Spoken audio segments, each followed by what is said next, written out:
부처님 열반지 쿠시나가라로 합니다. 약 6시간 정도 걸리는 일정입니다. 인도기행 제5일차 오후입니다. 아침에 기원 정사를 보고 쿠시나가를 향해서 갑니다. 가는 길에 잠깐 이곳에 들렸습니다. 부처님께서 도솔천에 잠시 올라갔다가 내려오신 장소랍니다. 훌륭한 법을 설하시고 그분들을 모두 설하시고 그리고 다시 이제 내려오시는데 올라가셨던 공항이에요. 인도 어딜 가나 버스 서는 곳마다 아이들이 몰려와서 완달라를 외칩니다. 처음에는 좀 생소했지만 이제는 아주 익숙하게 쫓아갑니다. 긴 여정입니다. 긴 법으로 여기를 합니다. 부처님과 얽혀진 여러 가지 이야기들을 들으면서 쿠시니가르에 도착했습니다. 호텔에 도착했습니다. 장장 7시간 정도 걸리는 여정이었네요. 호텔에 짐을 풀자마자 부처님 인멸지 그리고 다비장 순례를 나섭니다.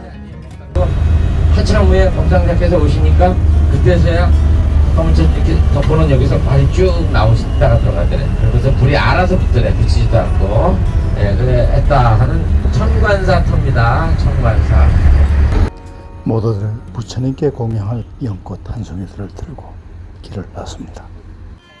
여기서도 이곳 아이들이 있습니다. 우리말로 석가모니불을 외웁니다. 참 신기했습니다.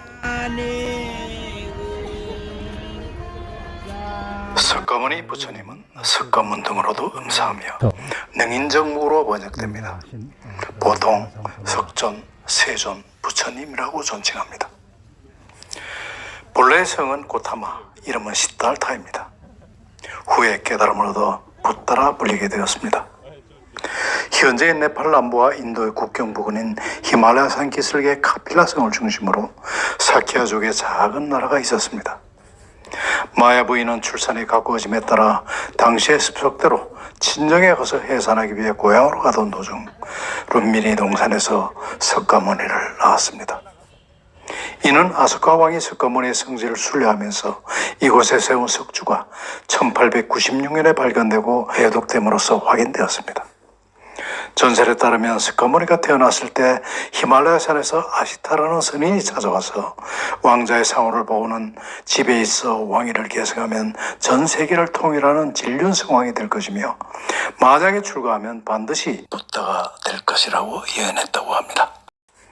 그의 생물연대에 관해서는 이설이 많으나 그중 유력한 것은 스리랑카의 도사 대사에 근거하여 불교학자 W. 가이거가 주장한 BC 563년에서 BC 480년 설입니다.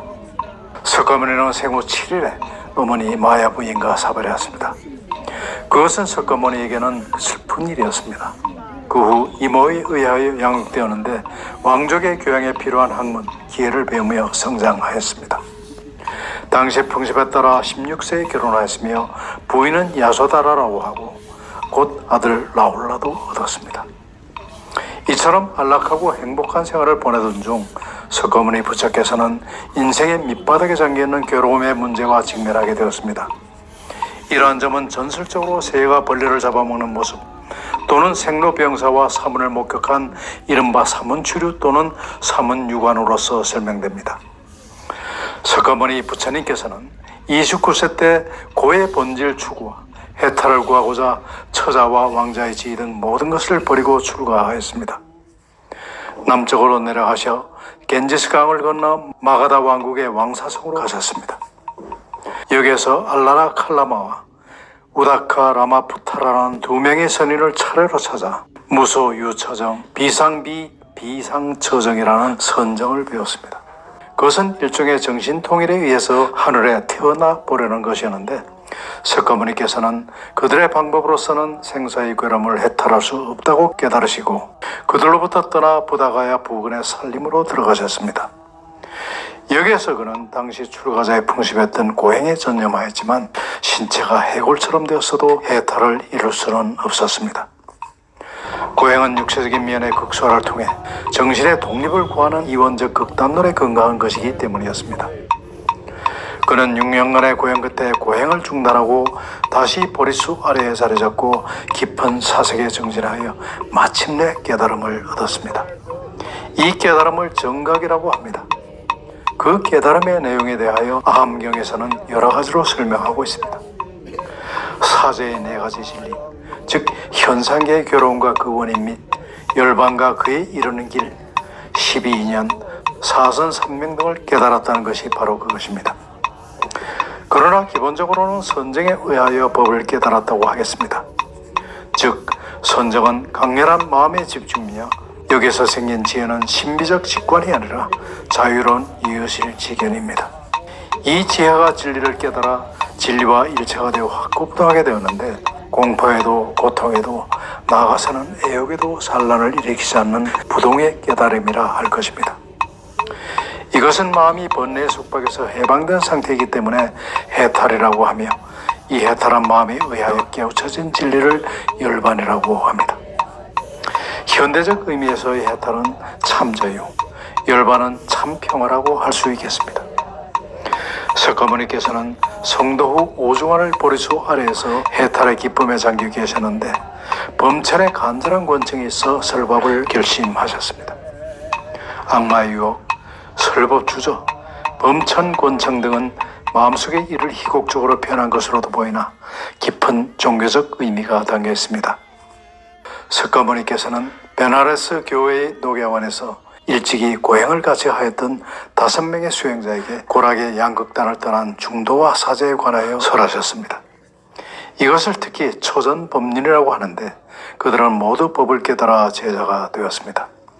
여기에 최초의 불교 교단이 성립되었습니다.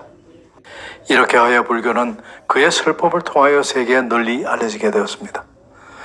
이후 석가모니는 적극적으로 설법을 계속하여 그 교화의 여행은 겐지스강 중유의 넓은 지역에까지 미쳤습니다.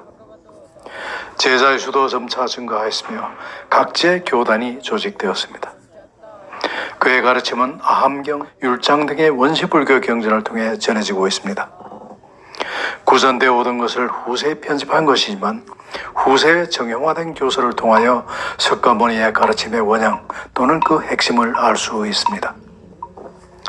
삼법인, 사제, 팔정도, 무기, 법, 오온, 육근, 영기, 열반, 일체 중생의 평등 등이 그것입니다. 혹서의 인도의 중부지역 각지를 45년의 긴 세월을 걸쳐 설법 교화를 계속한 석가모니께서는 80세의 고령에 이르렀습니다. 여러 차례 중병에도 불구하고 교화 여행을 계속하였습니다. 이때 자신의 죽음을 예견하고 여러 가지 유언을 하셨다고 합니다. 자신을 등불로 삼고 자신을 귀처로 하라. 법을 등불로 삼고 법을 귀처로 하여 수행하라.